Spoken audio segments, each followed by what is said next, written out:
News में आप सभी का स्वागत है।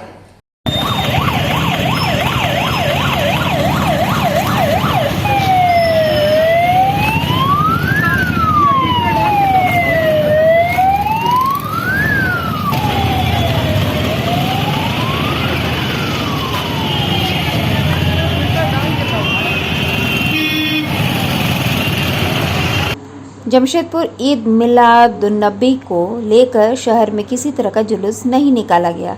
हालांकि फिर भी प्रशासन ने पूरी तैयारी कर रखी थी। शहर के हर मुख्य चौक चौराहों पर पुलिस बल तैनात किया गया है। वहीं रैश ड्राइविंग करने वालों और हुड़दंगियों पर पुलिस की नजर है।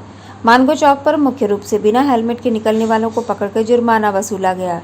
इसी बीच सिटी एसपी सुभाष चंद्र जाट एवं ADM law and order NK Lal, JNSC के विशेष पदाधिकारी कृष्ण कुमार दल बल के साथ शहर के निरीक्षण के लिए निकले।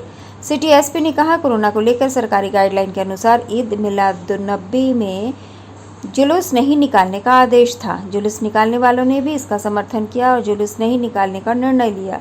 बावजूद इसके कुछ हुड़दंगे शहर के सड़कों पर रैश ड्राइविंग करते नजर आ रहे हैं। पुलिस उन पर कार्रवाई कर रही है। उन्होंने कहा कि पर्व के दौरान 18 साल से कम के बच्चे भी बाइक ड्राइव करते नजर आ रहे हैं। पकड़ाने पर 25,000 रुपये जुर्माना लगेगा। इसके साथ ही उनके अभिभावकों को भी परेशानी होगी।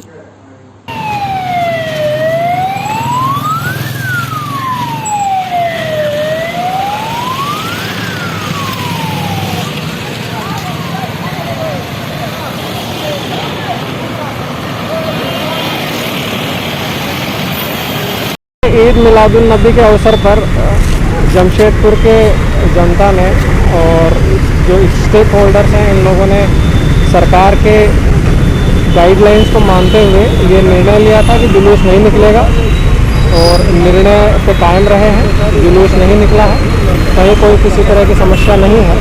इसके लिए हम लोग सभी स्टेक होल्डर्स का और जमशेदपुर की जनता का धन्यवाद अदा करते हैं। हमारी पुलिस फोर्स और हमारे मजिस्ट्रेट्स सुबह से लगातार रोड पर बने हुए हैं। आप देख रहे हैं कि हमारे साथ ADM साहब हैं, हमारे DSP हेडक्वार्टर 2 कम ट्रैफिक DSP पटमदा से भी आप मिले। सभी DSPs ऑन रोड हैं, सभी थाना प्रभारी ऑन रोड हैं, सभी ट्रैफिक के इंस्पेक्टर्स ऑन रोड हैं और फोर्सेज लगातार लगी हुई है ताकि ऐसे असामाजिक तत्वों को कंट्रोल किया जा सके। देखिए, पूरे शहर में हर एक दिन ट्रैफिक को रेगुलेट करने के लिए ट्रैफिक कांस्टेबल एंड ऑफिसर्स की ड्यूटी लगाई जाती है। आज भी लगाई गई है, परंतु आज जो है कि कुछ विशेष स्थानों को भी हम लोगों ने चिन्हित किया है और जो ट्रैफिक का रेगुलेशन है उस पर तो हम लोग ध्यान दे ही रहे हैं। जो यातायात के जो नियम हैं उसका अगर किसी के द्वारा अगर उसका उल्लंघन किया जा रहा है तो उससे भी हम लोग ध्यान दे रहे हैं, उनसे फाइन वसूला जा रहा है। और विशेष रूप से जो है कि जो रैश ड्राइवर हैं और जो तेज़ गाड़ियां चलाते हैं और अपना जीवन ये खतरे में डालते हैं और दूसरों का भी जीवन खतरे में डालते हैं। सभी समुदाय के लोगों ने, मतलब मुस्लिम समुदाय के लोगों ने ये कहा था कि आज जुलूस नहीं निकाला और लेकिन तब पर भी हम लोग एहतियाती तौर पे लोग नहीं जाए। बहुत सारा समझदार नहीं रहते हैं, तो उनको समझाने के लिए हम लोग हमेशा प्रयास किया है कि चूँकि अभी कोरोना को देखते हुए कोरोना के गाइडलाइन का अनुपालन कराने के लिए हम लोगों ने सबको कहा है कि भाई इस तरह से जुलूस नहीं निकलेगा। और लोगों ने मान भी लिया है। जितने भी इनके जो उलेमा लोग हैं, चाहे मस्जिद कमेटी के लोग हैं, सारे कमेटी के लोगों ने बोला कि मतलब मिलादुन्नबी के उपलक्ष्य में जुलूस नहीं निकलेगी। तथापि कुछ नए लड़के रहते हैं, कोई नए लड़के लोग रहते हैं, कभी कोई निकल जाते हैं, तो उनको भी हम लोग देखने के लिए डिफरेंट जगह पे अलग अलग चेकिंग पॉइंट बनाए हुए हैं। जमशेदपुर में साइबर ठगी रुकने का नाम नहीं ले रहा है। इस बार साइबर ठगों ने 34 वर्षीय अनु शर्मा को निशाना बनाया है। ठगों ने उनके एक्सिस बैंक खाते से 2 बार में 1,48,764 रुपए की अवैध निकासी कर ली है। अनु शर्मा ने इस संबंध में बिष्टुपुर साइबर थाने में लिखित शिकायत की है। शिकायत में उन्होंने बताया है कि वह गोविंदपुर थाना अंतर्गत जोजोबेड़ा कैंप के निकट शिव मंदिर के पास रहती है। उनके मोबाइल पर 9734091149 से फोन आया। उसने कहा कि वह क्रेडिट कार्ड ऑफिस से बोल रहे हैं। क्रेडिट कार्ड पर 2 सर्विस एक्टिवेट हैं। उसे बंद कराने के लिए उसने कार्ड का अंतिम 4 डिजिट नंबर बताना होगा। उसके बाद मोबाइल पर आया OTP नंबर भी बताना होगा।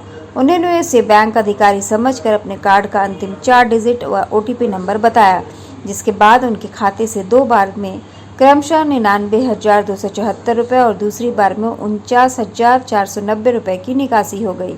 तो कल दिनांक 18/10 को मेरे को इस बीच पहले रेगुलर क्रेडिट कार्ड के लिए रिगार्डिंग बार कॉल आ रहा था एड्रेस अपडेट करने के लिए एंड बहुत सारे वो भी प्राइवेट नंबर से आ रहे थे।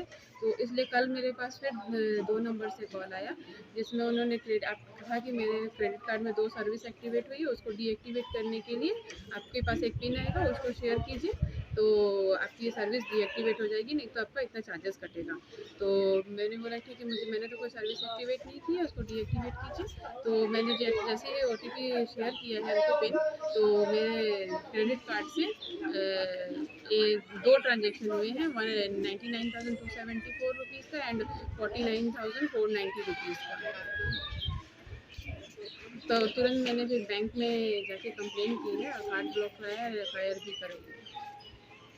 FIR कहाँ करवाएं? FIR मैंने विष्णुपुर साइबर सेल में कराया। क्या नाम हुआ आपका?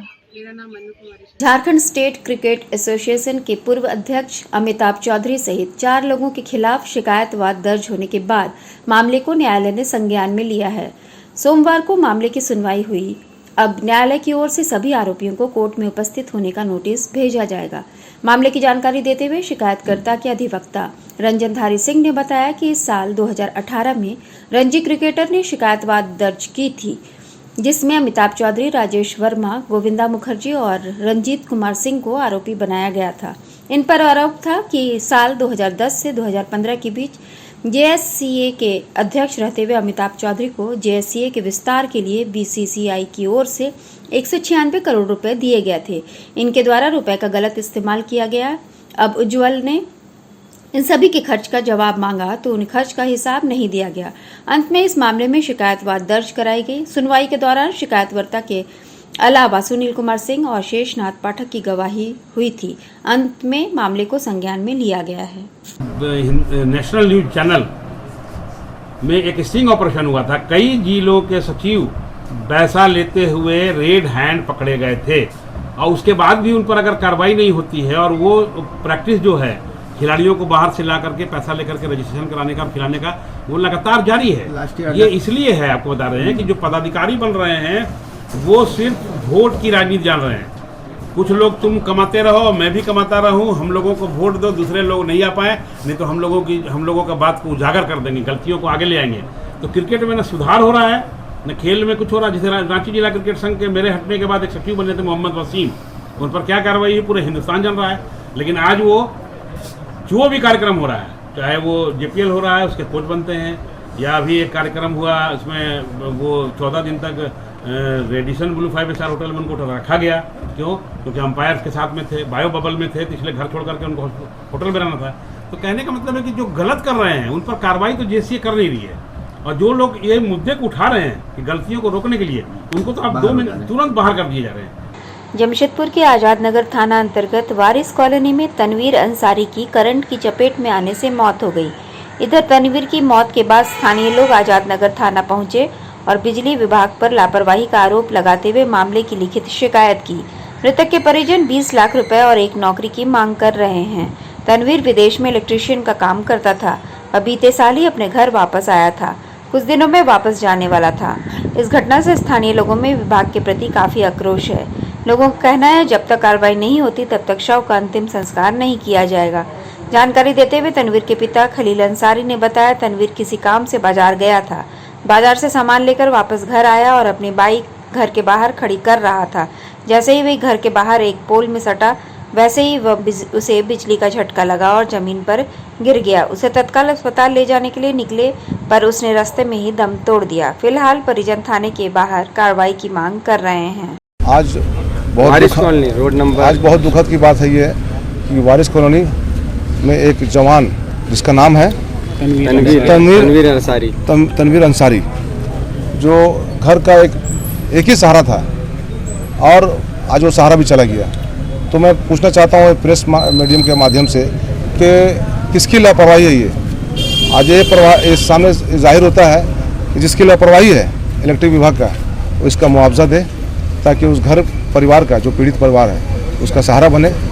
और उससे पहले हम लोग कोई तरह का ऐसा ना पोस्टमार्टम होगा ना वहाँ से डेड बॉडी जाएगा, जब तक इस तरह से कोई तरह का मामला सामने नहीं आता है। बिजली विभाग हर पोल को चेक हम चाहेंगे कि बिजली विभाग यहाँ पर आए, आप मुआवजा को पूरे तरीके से स्वीकार करें पेपर वर्क से, ताकि हम लोग को उम्र 27 साल 26 एक युवक तनवीर अंसारी तनवीर अंसारी क्या करता था? इलेक्ट्रिक का काम करता था।